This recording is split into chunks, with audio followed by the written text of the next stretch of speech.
الحمدللہ نحمده ونستعینه ونستغفره ونؤمن به ونتوکل علیہ ونعوذ باللہ من شرور انفسنا ومن سیئات اعمالنا من يهده الله فلا مضل له ومن يضلله فلا هادي له ونشهد ان لا اله الا الله وحده لا شريك له ونشهد ان سيدنا ومولانا محمدا عبده ورسوله اما بعد فاعوذ باللہ من الشیطان الرجیم بسم اللہ الرحمن الرحیم انما یرید اللہ لیذہب عنکم رجس اہل البیت ویطہرکم تطہیرا صدق اللہ مولانا العظیم ان اللہ وملائکتہ یصلون علی النبی یا ایہا الذین آمنوا صلوا علیہ وسلموا تسلیما اللہم صلی علی سیدنا و مولانا محمد وعلی آل سیدنا و مولانا محمد مبارک وسلم الصلاۃ والسلام علیک یا سیدی یا رسول اللہ وعلی آلک و اصحابک یا سیدی یا حبیب اللہ۔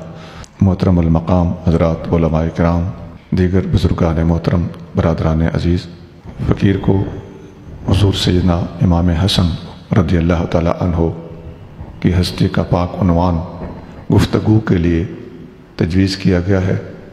اسی مناسبت سے فقیر نے آپ کے سامنے قرآن شریف میں سے چند الفاظ تلاوت کیے ہیں۔ وہ آیت مشہور معروف ہے، لہذا میں اس کے ترجمے کی طرف جانے کی بجائے براہ راست اگلی گفتگو کی طرف منتقل ہو رہا ہوں۔ سیدنا امام حسین سیدنا امام حسن سے چھوٹے ہیں اور سیدنا محسن امام حسین سے بھی چھوٹے ہیں۔ یہ تینوں سگے بھائی ہیں، سیدنا علی المرتضیٰ رضی اللہ تعالیٰ عنہ اور سیدہ فاطمہ الزہرا رضی اللہ تعالیٰ عنہ کے تینوں شہزادے ہیں۔ ہمیں ان میں سے کسی ایک شہزادے کو ہی نہیں بلکہ تینوں کے تینوں شہزادوں کو اچھی طرح یاد رکھنا چاہیے۔ حدیث مستدرک حاکم میں موجود ہے اور متعدد کتابوں میں بھی ہے۔ ایک حوالہ میں نے دینا کافی سمجھا ہے۔ نبی کریم رؤوف الرحیم صلی اللہ علیہ وآلہ وسلم جب کاشان اقدس پر تشریف لائے تو امام حسن رضی اللہ تعالیٰ عنہ کی ولادت ہو چکی تھی۔ آپ صلی اللہ علیہ وآلہ وسلم نے پوچھا، فرمایا ارونی ابنی ما سمیتموہ، میرا بیٹا مجھے دکھاؤ، تم نے اس کا نام کیا رکھا ہے؟ سیدنا علی المرتضیٰ رضی اللہ تعالیٰ عنہ نے عرض کیا سمیتہ حربا یا رسول اللہ، حضور میں نے اس کا نام حرب رکھا ہے۔ حرب کا معنی ہوتا ہے جنگجو۔ نبی پاک علیہ السلام نے فرمایا لا بل ہوا حسن، فرمایا نہیں، اس کا نام حرب نہیں ہوگا، اس کا نام حسن ہوگا۔ جب امام حسین رضی اللہ تعالیٰ عنہ پیدا ہوئے تو یہی گفتگو پھر ہوئی۔ سیدنا علی مرتضیٰ رضی اللہ تعالیٰ عنہ نے عرض کیا حضور سمیتہ حربا، میں نے اس کا نام حرب رکھا ہے۔ حضور علیہ السلام نے فرمایا بل ہوا حسین، نہیں اس کا نام حسین ہوگا۔ جب حضرت محسن پیدا ہوئے تو اس وقت بھی یہ گفتگو ہوئی۔ آقا نے فرمایا لا بل ہوا محسن، نہیں اس کا نام محسن ہوگا۔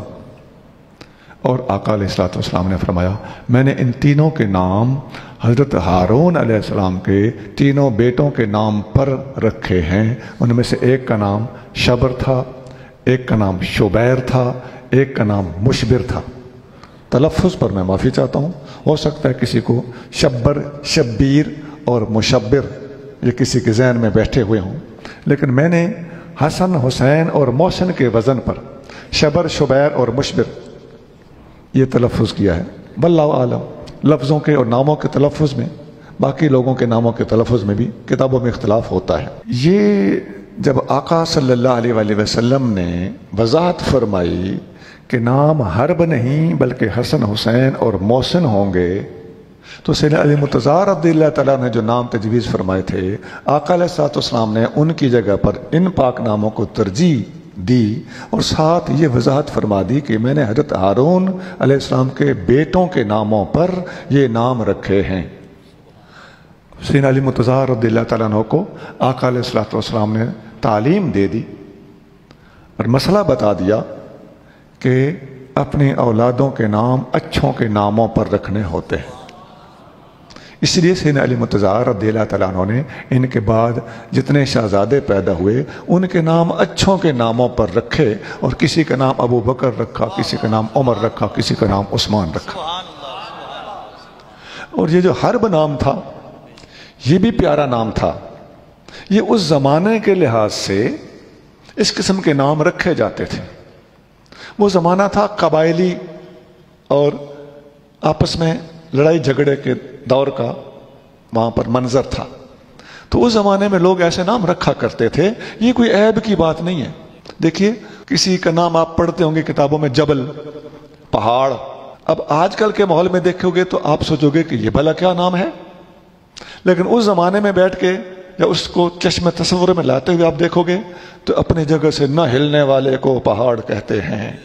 یہ میدان جنگ میں جو جس جرت اور بہادری کا مظاہرہ کیا جاتا تھا، اس حوالے سے اس قسم کے نام رکھے جاتے تھے۔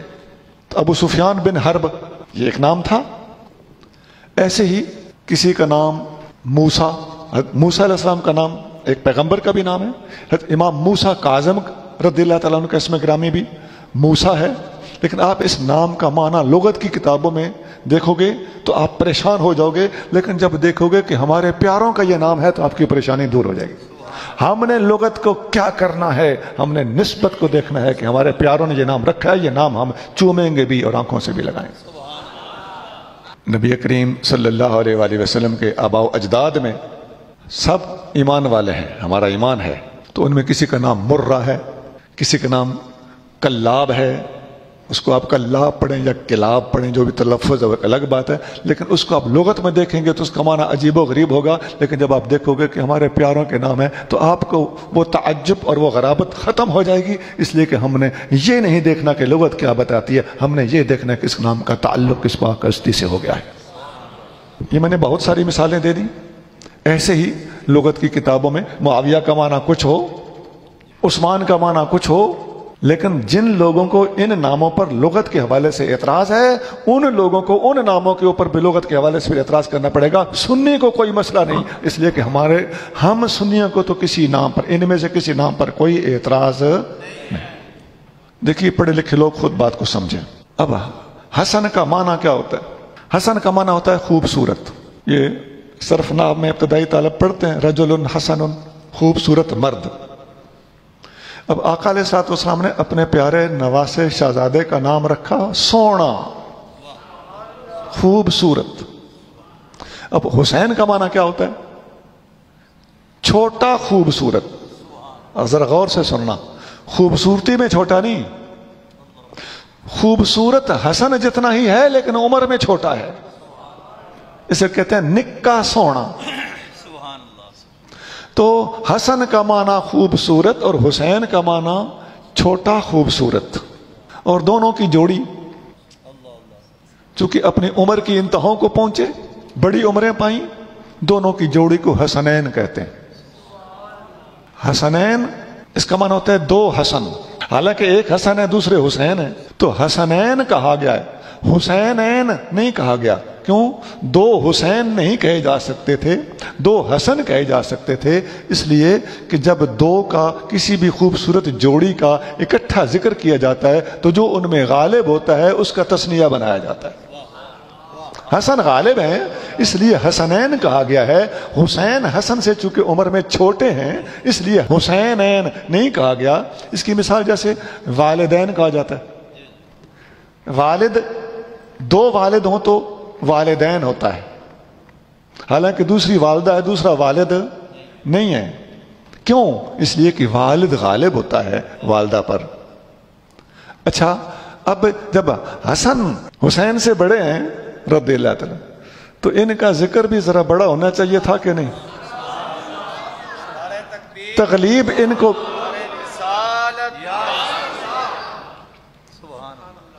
تھوڑے تھوڑے اشارے کر کے آگے جا رہا ہوں، سمجھدار لوگ وضاحت خود سمجھتے رہے۔ ان کو جن لوگوں نے فراموش کیا ہوا ہے یا پیچھے رکھا ہوا ہے، یہ ان کے لیے لمحہ فکریہ ہے، اور ہماری عوام، ہمارے دوست جو ان لوگوں کے پروپیگنڈے میں آ کر انہی جیسی بولیاں بولتے ہیں، اس میں ان کی اصلاح بھی ہے۔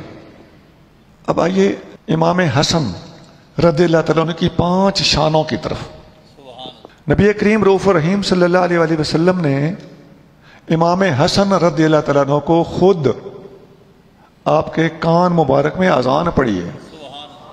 ابو داؤد شریف میں حدیث ہے، حضور کریم صلی اللہ علیہ وسلم کا خود کسی کے کان میں اذان پڑھنا۔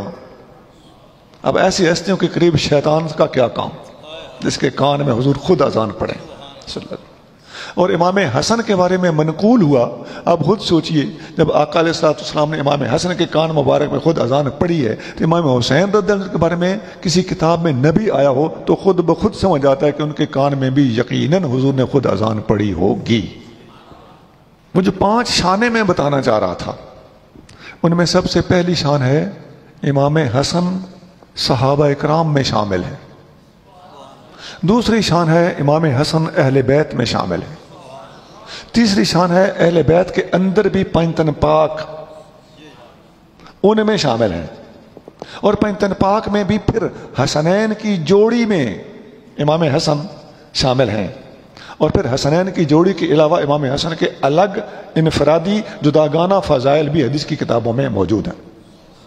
پہلے 4 چیزیں، صحابی ہونا، اہل بیت ہونا، 5 تن پاک میں ہونا، حسنین کی جوڑی میں ہونا، یہ 4 چیزیں امام حسن کے پاس بھی ہیں، امام حسین کے پاس بھی ہیں۔ لیکن 5ویں نمبر پر جو انفرادی فضائل ہیں، اس میں جیسا کہ تمام صحابہ کے انفرادی فضائل کتابوں میں الگ الگ عنوان کے تحت موجود ہیں، اسی طرح حسنین کریمین میں سے بھی، اس جوڑی میں سے بھی امام حسن کے مناقب الگ موجود ہیں، امام حسین کے مناقب الگ موجود ہیں۔ اب ان 5 چیزوں کا تھوڑا تھوڑا خلاصہ اور تبصرہ ان پر سن لیجیے۔ پہلی چیز میں نے عرض کی، امام حسن صحابہ کرام میں شامل ہے۔ یہ ہر بندہ جانتا ہے، سنیوں کو اس بات کی پہلے ہی آگاہی ہے، میں کوئی نئی بات اور نئی انفارمیشن نہیں دے رہا، لیکن ہاں ایک بات ضروری ہے، ہمیں پتہ ہونا چاہیے خوارج کا نظریہ یہ تھا کہ نواسہ اہل بیت میں خدا نخواستہ نہیں ہوتا۔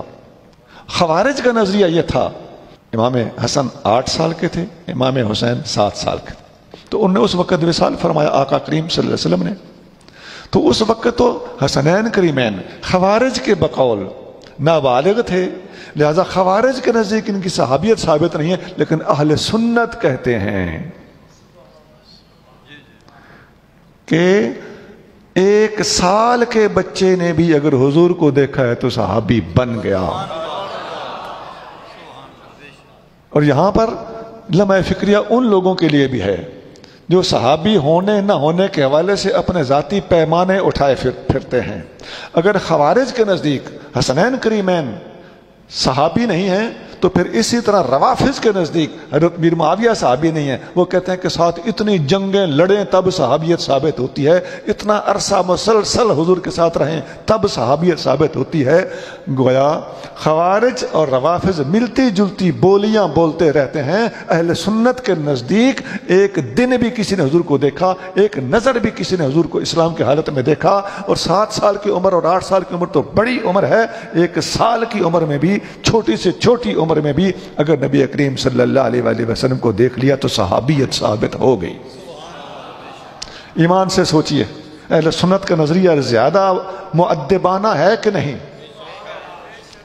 اب ان لوگوں کے لیے بن گئی مصیبت، جو کسی صحابی کو صحابی اس کے بلوغ کے باوجود ماننے کو تیار نہیں، اور دوسری طرف وہ لوگ جو حسنین کریمین کو صحابی ماننے کے لیے تیار نہیں، ان کے مقابلے پر، اس متضاد نظریے کے مقابلے پر جب آپ اہل سنت پر نظر ڈالیں گے تو اہل سنت ان دونوں خوارج اور روافظ کے مابین آپ کو راہ اعتدال پر کھڑے نظر آئیں گے۔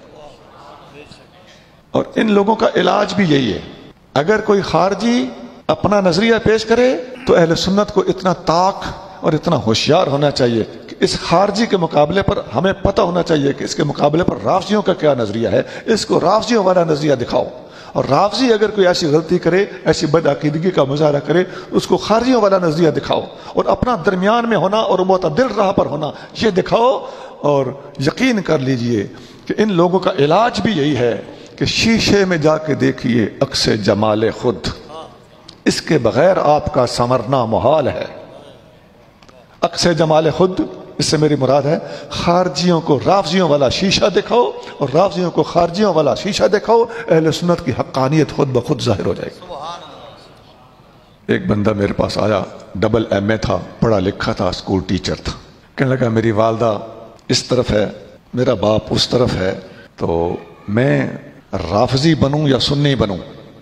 مجھے نہیں پتا، والد سنی ہے، ماں رافضی ہے، میں بیچ میں پھنسا ہوا، ایسے دو انگلیاں کی اسے کہنے لگا ان میں سے میں کون سا نظریہ اختیار کروں اور کیوں کروں، اور میں پڑھا لکھا ہوں، ڈبل MA ہوں، میں اسکول ٹیچر ہوں، میرے ساتھ غیر ضروری بات نہ کرنا، بات اگر ٹھیک ہوگی تو میں مان لوں، میں مناظرہ کرنے نہیں آیا۔ میں نے کہا جی بالکل میں ایمانداری سے بات کروں گا۔ آپ نے انگلیاں کی ہیں 2، آپ کو انگلیاں کرنی چاہیے تھی 3۔ ایک نظریہ ہے جو اہل بیت کا مخالف ہے، وہ خارجی ہیں۔ ایک نظریہ ہے جو صحابہ کرام کا مخالف ہے، وہ رافضی ہیں۔ ایک نظریہ ہے جو صحابہ اور اہل بیت کا اکٹھا غلام ہے، وہ سنی ہیں۔ میرے عزیز اب سوچ جا کے کہ تم نے ان 3 میں سے کون سا راستہ اختیار کرنا ہے۔ یہ تو 2 راستے تمہارے گھر میں ہیں نا، پوری دنیا میں تو 3 نظریے ہیں۔ ویسے وہ بندہ آنیسٹ تھا، کہنے لگا میں سمجھ گیا۔ یقین کیجئے تقریباً آدھے منٹ کی یہ گفتگو تھی۔ یہ میں اپنے چھوٹے نوجوان بھائیوں کو ان علماء کی وساطت سے آپ کہہ لیجئے کہ ٹریننگ دے رہا ہوں، یہ ہمارا طریقہ ہونا چاہیے۔ اور بالکل اس کا علاج نہ رافضیوں کے پاس ہے نہ خارجیوں کے پاس، قدم قدم پر آپ کو یہ ٹھوکر کھاتے ہوئے نظر آئیں گے۔ اب ثابت ہو گیا الحاصل کہ حسنین کریمین، امام حسن خاص طور سے آج کے موضوع کے حوالے سے باقاعدہ صحابہ اکرام میں شامل ہیں۔ دوسرا نمبر کیا تھا؟ اہل بیت میں شامل ہونا۔ جب یہ آیت تطہیر نازل ہو چکی تھی، یہ اہم پوائنٹ ہے، اس آیت کے نازل ہونے کے بعد کا یہ واقعہ ہے۔ آیت جن کے ساتھ متعلق تھی ڈائریکٹلی وہ اس کا مصداق ٹھہر چکے تھے، لیکن بعد میں نبی کریم رؤوف الرحیم صلی اللہ علیہ وآلہ وسلم نے چادر کے نیچے اپنے ساتھ سیدنا علی المرتضیٰ، سیدہ زہرا پاک، حسنین کریمین رضی اللہ تعالی عنہم سب کو بٹھایا اور اللہ سے عرض کیا اللہم ہؤلاء اہل بیتی، اے اللہ یہ میرے اہل بیت۔ اور اس کی اور وضاحت سن لیجئے، جامع ترمذی میں حدیث ہے، حضرت ام سلمہ رضی اللہ تعالی عنہا پاس کھڑی تھی، انہوں نے عرض کیا یا رسول اللہ مجھے بھی ان میں شامل فرمائیں۔ آپ علیہ الصلوۃ والسلام نے فرمایا انت علی خیر، تم بہتر مقام پر پہلے ہی ہو، وانت من ازواج النبی، تمہارا نام تو نبی کی بیویوں میں آ چکا ہے۔ اب زیادہ بات کلیئر ہوگی کیونکہ آیت کا تعلق انہی کے متعلق انہی کے ساتھ تھا۔ ان پائنتن پاک میں امام حسن رضی اللہ تعالی عنہ چوتھے نمبر پر حضور کریم صلی اللہ علیہ وسلم کی ذات والا صفات، مرتضیٰ کریم رضی اللہ تعالیٰ عنہ، سیدۃ النساء فاطمہ الزہرا رضی اللہ تعالیٰ عنہ، اور چوتھے نمبر پہ امام حسن شامل ہیں۔ ان کے بعد امام حسین کا نمبر آتا ہے۔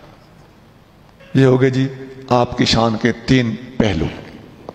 چوتھے نمبر پر حسنین کی جوڑی میں آپ افضل ہیں، سینئر ہیں، اور حسنین کی تثنیہ میں حسن سے تثنیہ بننے کا سبب ہیں۔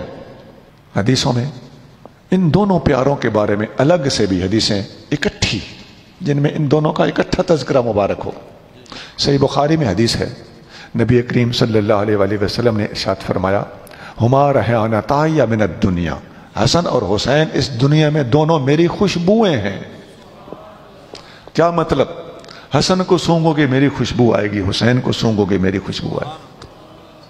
ایک حدیث میں آتا ہے اللہم انی احبہما، اے اللہ میں ان دونوں سے محبت کرتا ہوں، فاحبہما، یا اللہ تو بھی ان سے محبت فرما، واحب من یحبہما، یا اللہ تو اس سے بھی محبت کر جو ان سے محبت کرتا ہو۔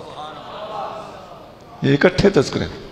ایک دفعہ حضرت ابوبکر صدیق رضی اللہ تعالیٰ عنہ، یہ بخاری شریف میں حدیث، سیدنا علی المرتضیٰ رضی اللہ تعالیٰ عنہ اور علی ابوبکر صدیق دونوں اکٹھے گلی گلی تشریف لے جا رہے تھے۔ آگے پہنچے تو بچوں میں سیدنا امام حسن رضی اللہ تعالیٰ عنہ کھیل رہے تھے۔ جب دیکھا کہ میرے والد گرامی اور میرے چچا جان دونوں آ رہے ہیں تو دونوں کو آتے ہوئے دیکھ کر دوڑ کے آ گئے۔ میرا دل چاہ رہا ہے میں آپ لوگوں کو ایک مائیہ سنا دوں۔ جب سیدنا صدیق اکبر اور سیدنا علی مرتضیٰ دونوں گلی گلی جا رہے تھے تو اس منظر پر میں وہ فٹ کرنے لگا ہوں۔ 2 پتر اناراں دے، سوڑیاں گلیاں موڈے پٹکن یاراں دے، سوڑیاں گلیاں موڈے پٹکن یاراں دے، خدا کی قسم کتابیں پڑھتے ہیں تو ان کے تو یارانے ہیں، ان کی تو آپس میں محبتیں ہیں، سازشی لوگوں نے ان کے اندر جدائیاں ڈالی ہوئی ہیں۔ جب امام حسن نے دیکھا کہ دونوں اللہ کے پیارے تشریف لا رہے ہیں تو وہ دوڑ کے ادھر کو آ گئے۔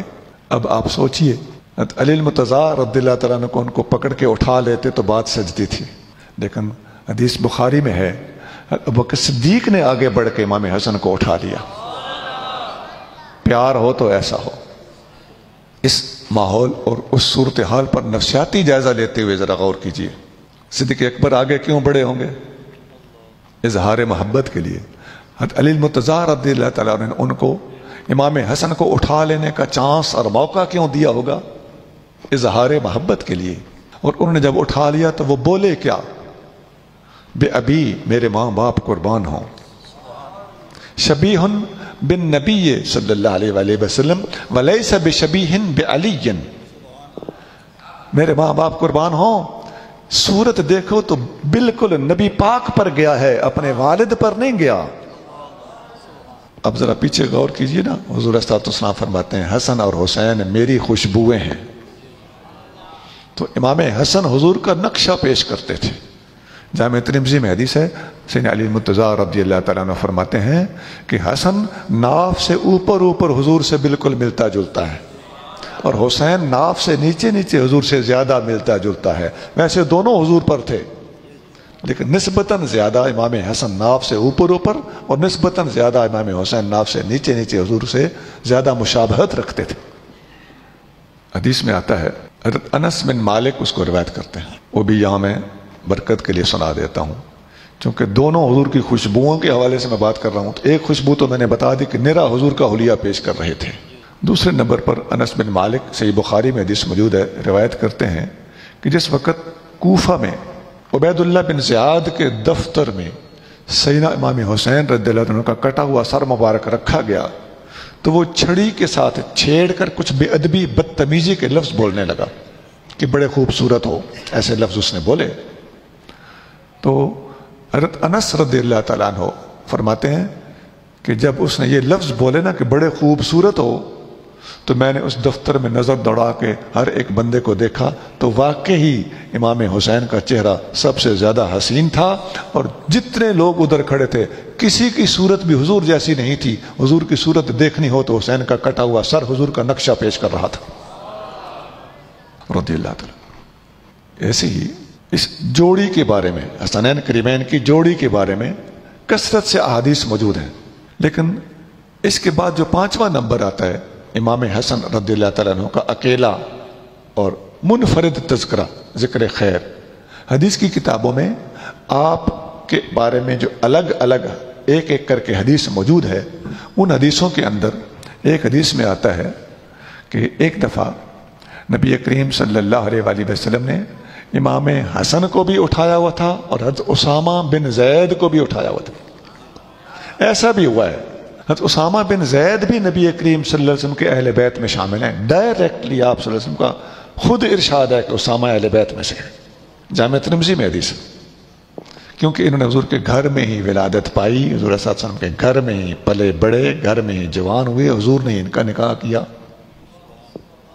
تو یہ حضرت زید بن حارثہ کے بیٹے ہیں جو کسی زمانے میں نبی کریم صلی اللہ علیہ وسلم کے بیٹے کہلاتے تھے۔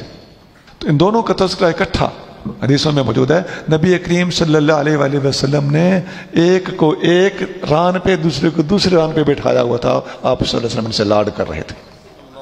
ایک حدیث میں آتا ہے، مستدرک حاکم میں صحیح سند کے ساتھ حدیث موجود ہے، حضرت عبداللہ بن شداد اپنے والد گرامی حضرت شداد صحابی ہیں، ان سے روایت کرتے ہیں کہ ایک دفعہ نبی کریم صلی اللہ علیہ وآلہ وسلم کاشان اقدس سے باہر تشریف لائے، ایک شہزادے آپ نے ساتھ لیے ہوئے تھے۔ اب حضرت شداد کہتے ہیں کہ غالباً وہ امام حسن تھے یا حسین تھے، پہلے امام حسن کا نام لیتے ہیں، اس لیے زیادہ گمان جن کا نام انہوں نے پہلے لیا ادھر ہی جانا چاہیے۔ تو آپ نے فرمایا کہ امام حسن، اور بعد میں فرمایا یا شاید امام حسین۔ آقا علیہ السلام نے نماز پڑھائی، اور وہ نماز یا زور کی تھی یا عصر کی تھی، جس میں 4 رکعتیں ہوتی۔ جب آپ سجدے میں گئے تو سجدہ لمبا کر دیا۔ میں پہلے بتا کے آ رہا ہوں، زیادہ امکان امام حسن کے ہونے کا ہے۔ آپ نے سجدہ لمبا کیا. حضرت شداد کہتے ہیں میں پچھلی صفوں میں تھا, مجھے ڈر لگا کہ اللہ خیر کرے. میں نے سجدے میں پڑے پڑے جب اس میں فکر کا شکار ہوا تو میں نے سر اٹھا لیا, سجدے میں سے اٹھا کے میں نے ایسے دیکھا تو میں نے دیکھا نبی کریم رؤوف الرحیم صلی اللہ علیہ وسلم کے کندھوں پر ایک بچہ سوار ہے. میں سمجھ گیا کہ خیر ہے, کوئی مسئلہ نہیں. میں دوبارہ واپس سجدے میں پڑ گیا.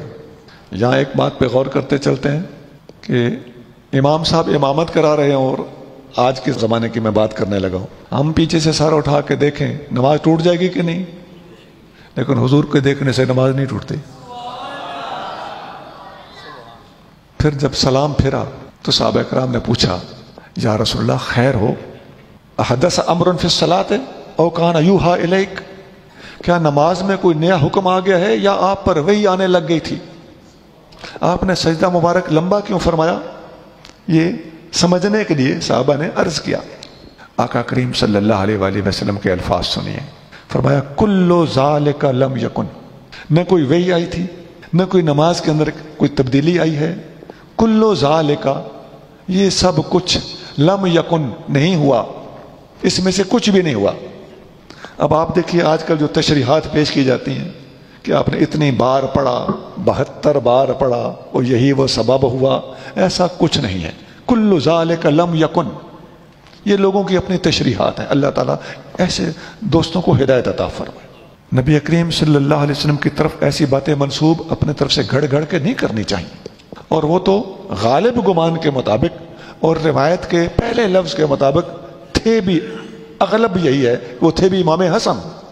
لیکن آقا نے فرمایا کل ذالک لم یکن, ایسا کچھ بھی نہیں تھا. ہاں بچہ شہزادہ جب میرے کندھوں پہ چڑھ گیا تو میں نے سوچا تھوڑی دیر بچے کا دل بہل جائے. ایک پیار تھا, یہ بھی کوئی معمولی چیز نہیں ہے کہ آقا علیہ الصلوۃ والسلام نے ان کا دل بہلانے کے لیے سجدہ مبارک لمبا کر دیا. لیکن اس کے اندر جس قدر تشریحات اور غیر ضروری توضیحات اور اضافے کیے جاتے ہیں ان کی بھی اصلاح کی سخت ضرورت ہے. اچھا آپ کو میں ایک حدیث سنانے لگا ہوں, مسند احمد میں صحیح حدیث موجود ہے کہ نبی کریم رؤوف الرحیم صلی اللہ علیہ وآلہ وسلم نے امام حسن کے لب مبارک چومے, چوس سے. اس حدیث کے لفظ ہیں, 2 لفظ ہیں کہ شاید لب مبارک چوسنے کا ذکر ہے یا زبان مبارک چوسنے کا ذکر ہے. بڑی بات نہیں ہے.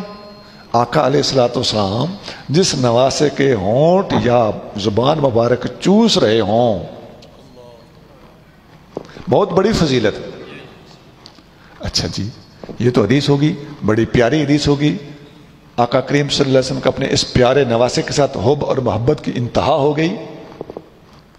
اب سوال یہ ہے کہ اس حدیث کو روایت کس نے کیا ہے؟ وہ بھی جنیدہ پتر ہوئے گا کہ نہیں؟ اس کی بھی شان اور امت پر احسان ماننا چاہیے کہ نہیں؟ وہ بھی محب اہل بیت ہے کہ نہیں؟ خدا کی قسم اس کا نام حضرت امیر معاویہ ہے. امام حسن رضی اللہ تعالیٰ عنہ کے بارے میں ایک بڑی فضیلت کی بات حدیث میں آئی ہے. یہ میں آپ کی انفرادی شان والے 5ویں نمبر والی شان کی باتیں بتا رہا ہوں. صحیح بخاری میں حدیث ہے اور کتابوں میں بھی ہے, کثرت سے حدیث ملتی ہے, بالکل صحیح حدیث ہے. نبی کریم صلی اللہ علیہ وآلہ وسلم نے ارشاد فرمایا ان ابنی ھذا سید, میرا بیٹا حسن سردار ہے, سید ہے. ان ابنی ھذا سید. ایک بات بتا کے آگے چلنا چاہتا ہوں. آقا علیہ السلام نے امام حسن کو سید کہا ہے. امام حسین کے بارے میں ایسے لفظ نہ بھی ملیں تو امام حسین سید ہیں کہ نہیں ہیں؟ اس سے ہمیں سبق ملتا ہے کہ کسی صحابی یا کسی اہل بیت کے ایک فرد کے بارے میں آقا علیہ السلام نے ایک شان والا لفظ استعمال فرمایا ہو تو وہ دوسروں سے منع نہیں ہو جاتا. اب یہ ایک مثال ہے تو اس کی اب کئی مثالیں آپ کو خود بخود غور کرو گے تو سمجھ آ جائے گی. حضور علیہ السلام نے اللہ کا شعر حضرت امیر حمزہ کو کہا ہے اور کسی کو نہیں کہا, لیکن ہم تو سیدنا علی مرتضیٰ کو بھی اسد اللہ کہتے ہیں اور کہتے ہیں, مانتے بھی ہیں, درست ہے, کوئی حرج نہیں. پتہ چلا ہے سنیوں کی تحقیق بھی اعلیٰ ظرفی بھی، اہل بیت کا ادب اور احترام بھی، لیکن اصول کیا ہے؟ اصول یہ ہے کہ ایک ہستی کو ایک لقب دینے سے دوسری ہستیوں سے وہ لقب چھین نہیں جاتا۔ ایسے ہی اور سنیے، سید الشہداء بھی نبی کریم صلی اللہ علیہ وآلہ وسلم نے امیر حمزہ کو قرار دیا ہے، تو یہ لقب بھی آپ کو ملا، کسی اور کو نہیں ملا، اس کے باوجود ہم امام حسین کو بس سید الشہداء کہہ دیتے ہیں۔ ہمارے پاس اس کی متعدد توجیحات موجود ہیں۔ وہ کربلا کے شہیدوں کے سردار ہوں گے، وہ اپنے بعد والی پوری امت کے شہیدوں کے سردار ہوں گے، یا ایک لقب ایک ہستی کو مل جانے سے دوسرے پر منع نہیں ہو جاتا، اس جہت سے شہیدوں کے سردار ہوں گے۔ کئی سردار ہو سکتے ہیں، شہیدوں کے سردار کئی ہو سکتے ہیں، تو ہم امام حسین کو بھی شہیدوں کا سردار کہتے ہیں، مانتے ہیں اور بجا طور پر مانتے ہیں، ہمیں اس پر کوئی اعتراض نہیں، سر آنکھوں پہ۔ لیکن ہمارا اس وقت ان دوستوں کو مسئلہ سمجھانا ہمارا مقصود ہے کہ جب ایک ہستی پر کوئی لفظ بولا جائے تو جب چاہتے ہیں وہ دوسروں پر استعمال کر لیتے ہیں، اور جب نہیں چاہتے تو دوسروں پر استعمال کرنے سے سنیوں کو روک دیتے ہیں۔ سونا ساری باتیں مانتے جاؤ تو تمہیں پتہ چلے گا کہ یہ مولا کا لفظ بھی، باب العلم کا لفظ بھی، یہ ایک ہستی پر استعمال ہونے سے دوسروں کے لیے منع نہیں ہو جاتا۔ آقا علیہ الصلوۃ والسلام نے فرمایا ان ابنی ھذا سید، یہ میرا بیٹا سید ہے، سردار ہے، ولعل اللہ ان یصلح به بین فئتین عظیمتین من المسلمین، ایک وقت آئے گا کہ اللہ تعالیٰ میری امت کے بڑے بڑے دو گروہوں میں اس میرے بیٹے کے ذریعے سے صلح کرائے گا۔ اور یہ حدیث اتنی پاور والی حدیث ہے، اتنی پیاری حدیث ہے، اور مسائل کو حل کر کے رکھ دینے والی حدیث ہے۔ اس حدیث کے خلاف مختلف صحابہ پر تنقید کرنے والے لوگوں نے اتنی ہرزہ سرائی کی ہے کہ اس حدیث کے الفاظ نے ان لوگوں کو دراصل قابو کیا ہوا ہے۔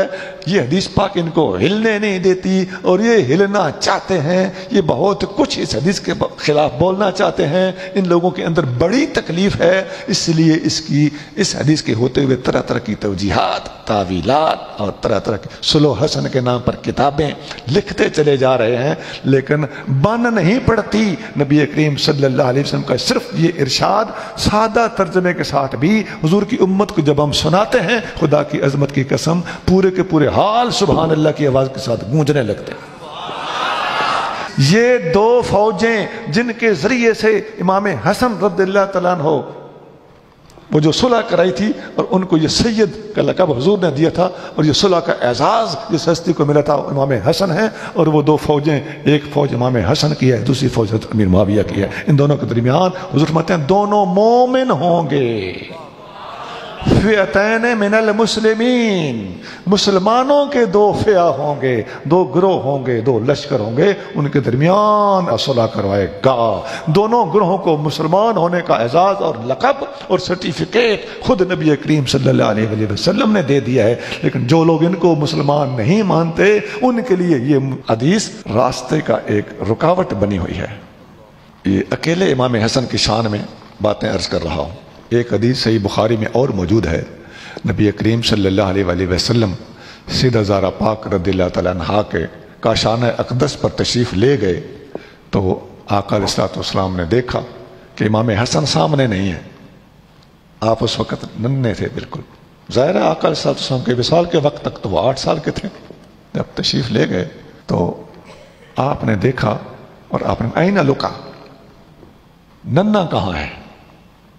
یہ صحیح بخاری میں علامہ سعیدی صاحب رحمۃ اللہ علیہ نے اس کا ترجمہ منا کیا ہے۔ منا کہاں ہے؟ ننھا کہہ لیں یا منا کہہ لیں، لفظ تو پیار کا ہے کہ نہیں ہے؟ سیدہ پاک نے عرض کیا یا رسول اللہ ابھی آتا ہے۔ سیدہ پاک اصل میں ان کا بناؤ سنگھار کر رہی تھی، تو نہلایا دھلایا، نئے کپڑے پہنائے، اور گلے میں ہار، سپیوں کا ہار، یہ سمندر سے نہیں برآمد ہوتی ہیں جو سپیاں اور گھونگے، جس کو ہلزون کہتے ہیں عربی میں، اور اس کو سنکھ بولتے ہیں اردو میں۔ یہ بڑا بھی ہوتا ہے، سمندروں میں سے جو نکلتا ہے اتنا بڑا ہوتا ہے، لیکن جو عام طور پر دریاؤں میں نکلتا ہے وہ چھوٹے چھوٹے بھی ہوتے ہیں۔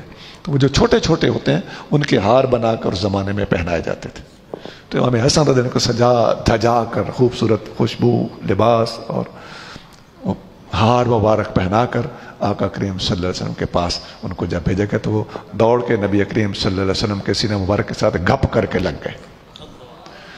تو آقا نے ان کو پیار کیا. یہ امام حسن رضی اللہ تعالیٰ عنہ کی شان میں ایک بڑی پیاری اور بچوں کی تربیت دینے کے حوالے سے امت مسلمہ کے لیے بہت بڑا سبق حدیث ہے. حضرت داتا صاحب رحمۃ اللہ علیہ نے ایک بڑا پیارا واقعہ لکھا. آپ رضی اللہ تعالیٰ عنہ لکھتے ہیں ایک دفعہ امام حسن رضی اللہ تعالیٰ عنہ کوفہ میں اپنے رہائش گاہ کے باہر دروازے کے سامنے تشریف فرما ہو گئے. ہوتا ہے بعض کا دھوپ لگوانے کے لیے ہوا لگوانے کے لیے اللہ کے پیارے باہر بیٹھ سکتے ہیں. آپ سامنے تشریف فرما تھے. ایک دیہاتی آدمی آپ کے پاس آیا. یہ داتا صاحب نے کشف المعجوب میں لکھا. کسی گاؤں کا رہنے والا, اس نے آتے ہی آپ کے والد گرامی کو برا بھلا کہنا شروع کر دیا. آپ ناراض ہونے کے بجائے اسے کہنے لگے کیا بات ہے, کوئی بھوک شوک لگی ہے؟ دیکھیے یہ ماہر نفسیات ہوتے ہیں اللہ کے پیارے, یہ لفظوں پہ نہیں جاتے, وہ مریض کے مرض کو دیکھتے ہیں کہ اس کو وہ کیا گیا. آپ کون کسی کو برا بھلا کہتا ہے خواہ مخواہ آتے, کوئی رولا ہوگا. تو آپ نے اس سے پوچھا کیا بات ہے, بھوک لگی ہے, پیاس لگی ہے؟ اس نے پھر اسی طرح کی حرکت کر دی. آپ نے کہا گھر میں کوئی مسئلہ ہے, بیوی کے ساتھ لڑائی شڑائی ہے؟ اچھا ٹھہرو, ادھر ٹھہرو. اندر تشریف لے گئے, ایک پلیٹ میں چاندی کے کچھ ٹکڑے رکھ کے لے آئے, اس کو عنایت فرما دی. معاف کرنا, گھر میں جو کچھ تھا میں نے تمہیں دے دیا ہے. وہ حیران ہو کے کہنے لگا میں گواہی دیتا ہوں کہ آپ رسول اللہ کے نواسے ہو. اس میں بھی ہمارے لیے سبق ہے عزیزان گرامی. گالیاں دینے والوں کی گالیوں کا برا نہ مانے. برائی ہے, لیکن غصہ کرنے کی بجائے آپ اس کو نفسیاتی مریض سمجھیں, اس کو اکارڈنگلی ڈیل کریں. آپ کی خطاب پر, آپ کی گفتگو پر کوئی طرح طرح کے لوگ ہیں, بڑے بڑے متقی لوگ بھی ہیں, بڑے بڑے غیر متقی اور جاہل لوگ بھی ہیں. اللہ والوں کا طریقہ جو ہوتا ہے کہ کسی سے اختلاف ہو یا کسی کی بات پر کوئی اعتراض ہو تو کوشش پوری کرتے ہیں کہ ڈائریکٹلی ہم اس بندے سے رابطہ کریں. کیوں؟ قیامت کے دن یہ بات بڑا فائدہ دے گی کہ بھائی آپ نے یہ بات کی ہے, میری سمجھ میں نہیں آئی اور اس میں یہ غلطی ہے. اگر کنفرم ہو کہ یہ بندہ غلط ہے تو اس کو بتایا جائے کہ آپ اپنی اصلاح کریں, بجائے اس کے کہ سیدھا سیدھا نیٹ پہ سوار ہو جائیں, اس بندے کے خلاف اس کی ایسی تیسی کر دیں اور ہنگامہ کھڑا کر دیں, گالی گلوچ شروع کر دیں. یہ متقی لوگوں کا طریقہ نہیں ہے. اس بندے کو آپ خود سمجھائیں, ڈائریکٹلی نام لے کر اور سارا کچھ. ہاں نام نہ لے کے آپ مسئلہ واضح کر دیں تو پھر بھی خیر ہے. امام حسن رضی اللہ تعالیٰ عنہ کے اس رویے میں ہمیں بہت بڑا سبق نظر آتا ہے. امام حسن رضی اللہ تعالیٰ عنہ جب دنیا سے پردہ فرمانے لگے تو آپ رضی اللہ تعالیٰ عنہ نے جب وصال سے پہلے ابھی آپ دنیا کے اندر تکلیف میں تھے لیکن گفتگو جاری تھی. آپ کو دنیا جانتی ہے کہ زہر دیا گیا تھا. امام حسین رضی اللہ تعالیٰ عنہ آپ کے پاس حاضر ہوئے, عرض کرتے ہیں کہ آپ بتائیے آپ کو کس نے زہر دیا؟ آپ نے فرمایا مجھے پکا پتہ نہیں ہے مجھے زہر کس نے دیا ہے, ہاں اتنا ہے کہ میں شک رکھتا ہوں کہ فلاں بندے نے مجھے زہر دیا ہوگا. اب اگر اسی بندے نے زہر دیا ہے جس کے بارے میں مجھے شک ہے تو قیامت کے دن وہ بدلہ لے لے گا, اور اگر اس بندے نے زہر نہیں دیا جس کے بارے میں مجھے شک ہے تو میں کسی بے گناہ کو پھنسانا نہیں چاہتا. لہذا آپ میرے قاتل کی فکر کرنا چھوڑ دیں. اب ہمارے لیے اس میں کیا سبق ہے؟ آج جو لوگ کہتے ہیں فلاں تھا, فلاں کی بیوی تھی, ہمیں اس فلاں کی بیوی سے کوئی غرض نہیں ہے, لیکن بات تحقیق کی ہو رہی ہے کہ امام حسن کہتے ہیں کہ مجھے پکا پتہ نہیں اور میں کسی بے گناہ کا نام نہیں لینا چاہتا, اور یہ خیر خواہ امام حسن سے بھی آگے بڑھنا چاہتا ہے. اللہ تعالیٰ ایسے لوگوں کو بھی ہدایت عطا فرمائے. اس طرح کے سبق آموز واقعات آپ کی زندگی میں بہت زیادہ ہیں. آپ کا اپنے والد گرامی کو سیدنا عثمان غنی رضی اللہ عنہ کی شہادت کے موقع پر مشورے دینا, یقین کیجئے ہم تو ایسی گفتگو کرتے وقت ہزار احتیاطوں کا ہمیں الحاق ہو جاتا ہے. آپ خود پڑھ کے دیکھیے, آپ کو پتہ چلے گا کہ امام حسن رضی اللہ عنہ کو اللہ تعالیٰ نے کتنے ثوابدید عطا فرمائی تھی. یہاں میں امام حسین اور امام حسن دونوں کا ایک واقعہ پیش کرتا ہوں تاکہ مختصر طریقے سے امام حسین کی بھی شان ان کے بھائی کے ساتھ بیان ہو جائے. نور الابصار فی مناقب آل نبی المختار, مومن بن مومن شبلنجی, یہ 10ویں 11ویں صدی کے ایک بزرگ ہیں, ان کی کتاب ہے. عام شام ہمارے خطیبوں کے پاس ہوتی ہے اور وہ واقعی اچھی کتاب ہے، اہل بیت کی شان میں کتاب ہے. کتاب کا نام ہی یہ ہے مناقب آل النبی المختار. لیکن اس کتاب کے شروع میں چاروں خلفائے راشدین صدیق اکبر، فاروق اعظم، عثمان غنی، علی المرتضیٰ رضی اللہ تعالیٰ عنہ، چاروں کے مناقب سب سے پہلے بیان کیے گئے. یہ ہے سنیوں کا پرانا طریقہ. اعلیٰ حضرت عظیم البرکت رحمۃ اللہ علیہ فتاوی رضویہ شریف میں لکھتے ہیں کہ جب اہل بیت کی شہادت، سیدنا امام حسین رضی اللہ تعالیٰ عنہ کی شہادت کے تذکرے کرو تو باقی صحابہ کرام کی شہادتیں بھی مختصر طریقے سے بیان کر دیا کرو تاکہ سنیوں اور رافضیوں میں فرق رہے. یہ ہمارے بزرگوں کا طریقہ ہے. شان اہل بیت میں کتاب ہے لیکن سب سے پہلے چاروں خلفائے راشدین کا ذکر ہے. ایسے ہی سوانح کربلا حضرت صدر الافاضل سے نعیم الدین مراد آبادی رحمۃ اللہ کی معروف کتاب ہے چھوٹی سی. اس میں بھی نام کیا ہے؟ سوانح کربلا. اور آغاز کہاں سے کرتے ہیں؟ صدیق اکبر سے، چاروں خلفائے راشدین سے. اس کے بعد حضرت امام حسن، پھر حضرت امیر معاویہ، ان کے تذکرے کے بعد اب واقعہ کربلا کا ذکر کرتے ہیں. یہ ہمارے بزرگوں کا طریقہ ہے. اور آج جو اس طریقے سے ہٹے یا ہمیں ہٹائے، ہم ان بزرگوں کے سامنے اس بندے کو کسی چیز پر نہیں لکھتے. ان کا کہنا مانیں گے، ان کا طرز اختیار کریں گے. اجتہاد عالمان کم نظر، اقتدائے رفتگاں محفوظ تر. کم نظر علماء کے آج کل کے مجتہدانہ فیصلوں کی نسبت اگلوں کی اقتداء محفوظ ہے. اگلوں کے راستے پہ چلتے رہنے میں ہی حفاظت ہے، اسی میں ایمان کی بقا ہے. تو نور الابصار کتاب کا یہ رنگ انداز، باقی کچھ کتابوں کا بھی انداز میں نے بتا دیا. اس کتاب میں ایک واقعہ لکھا ہوا ہے کہ امام حسن امام حسین کے درمیان شکر رنجی ہو گئی، برادرانہ نوک جھوک ہو گئی.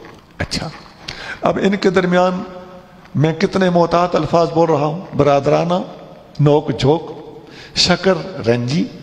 اس سے پتہ چلتا ہے کہ اللہ کے پیاروں میں آپس میں باہمی چپکلشیں، یہ پیار محبت پر معمول ہوتی ہیں. اس میں کوئی دشمنیاں نہیں ہوتی.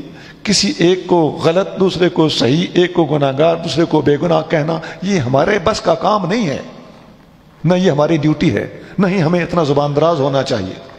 بس اللہ کے پیاروں کی بات ہے. جیسے ماں اور باپ آپس میں جھگڑ پڑے تو نیک اولاد وہاں پر نہیں بولتی. یہ اللہ کے پیاروں کے آپس کے معاملات ہیں. صحابہ کی آپس میں، صحابہ کی اہل بیت کے ساتھ، اہل بیت کی آپس میں شکر رنجیاں ہوتی رہی ہیں. اور یہاں پر تمیز والا وہی ہے جو اپنی زبان کو لگام دیتا ہے. جو یہاں پر زبان کھولتا ہے اس کے پاس تمیز نہیں ہے، اور جسے تمیز نہیں ہوتی اس کے لیے صحیح لفظ استعمال کرنا آپ مجھ سے بہتر جانتے. ان دونوں اللہ کے پیاروں میں ایک صحابی درمیان میں صلح کرانے کے لیے آگے امام حسین کے پاس آئے رضی اللہ تعالیٰ عنہ. آ کے عرض کرتے ہیں حضور آپ چھوٹے ہیں، مہربانی فرمائیں آپ چل کے اپنے بڑے بھائی کو راضی کریں. اس سے بھی سبق ملتا ہے کہ صحابہ کرام اہل بیت کے ہمدرد، خیر خواہ اور صلح جو تھے. امام حسین رضی اللہ تعالیٰ عنہ نے جواب دیا، میں نے نبی پاک علیہ الصلوۃ والسلام سے سنا ہے کہ دو بھائی جب آپس میں ناراض ہوں تو منانے کے لیے جو پہل کرے گا وہ جنت میں پہلے جائے گا. اور میں منانے کے لیے پہلے چلا جاؤں تو میں اپنے بڑے بھائی سے پہلے جنت میں چلا جاؤں گا. میں نہیں چاہتا کہ میں اپنے بھائی جان حسن سے پہلے جنت میں جاؤں. آپ جا کے ان سے عرض کریں وہ مہربانی فرمائیں مجھے منانے کے لیے آئیں. ان باتوں کا کوئی مول نہیں ہے. اللہ کرے دماغ رافضیوں والا نہ ہو، دماغ سنیوں والا ہونا چاہیے. زنگرامی مستدرک حاکم میں صحیح حدیث ہے. حضرت سعد بن ابی وقاص رضی اللہ تعالیٰ عنہ نے ایک دفعہ سیدنا علی المرتضیٰ رضی اللہ تعالیٰ عنہ کی شان بیان کی. چند دوستوں میں بیٹھے تھے تو ان کے بارے میں بڑے اچھے الفاظ استعمال کیے. ایک بندہ بیچ میں سے بولا، اس نے کہا آپ ان کی شان بیان کرتے ہیں، میں نے خود ان کو سنا ہے آپ کی مخالفت کرتے ہو. حضرت سعد بن ابی وقاص، یقین کیجئے آپ کتاب میں آتا ہے کہ فضاحک حتی علی علیہدیکہ، حضرت سعد بن ابی وقاص اتنا ہنسے کہ ان کی ہنسی ان کے اوپر غالب آ گئی، ہنسی کنٹرول نہیں ہو رہی تھی. یہ بات سن کر کہ علی المرتضیٰ نے میری کبھی مخالفت کی تھی، ہنس ہنس کے ہنسی ان پر غالب آ گئی. اور جب ہنسی روکی تو فرمانے لگے بھائیوں میں ہوتی نہیں رہتی، بھائیوں میں ہوتی نہیں رہتی؟ میرے عزیزو، یہی اسلام ہے، یہی ایمان ہے، یہی دین ہے، یہی ادب ہے، یہی سنیت ہے۔ میں نے آپ کے سامنے جتنی گفتگو کی ہے، میں نے سب سے پہلے حسن اور حسین کا معنی بتایا ہے اور اللہ کے پیاروں کے نام رکھے جانے کا پس منظر بتایا ہے۔ پھر میں نے آپ کے سامنے امام حسن کی 5 لحاظ سے شان اور 5 لحاظ سے ایک ایک لحاظ کی مکمل وضاحت کی ہے۔ حسن صحابہ میں، حسن اہل بیت میں، حسن پینتن پاک میں، حسن حسنین کریمین کی جوڑی میں، اور امام حسن اکیلے رضی اللہ تعالی عنہ۔ اللہ تعالی ہمیں ان اللہ کے پیاروں کا ادب کرنے کی اور ان کے راستے پر چلنے کی توفیق عطا فرمائے۔ سبحان ربک رب العزت عما یصفون وسلام علی المرسلین والحمد للہ رب العالمین۔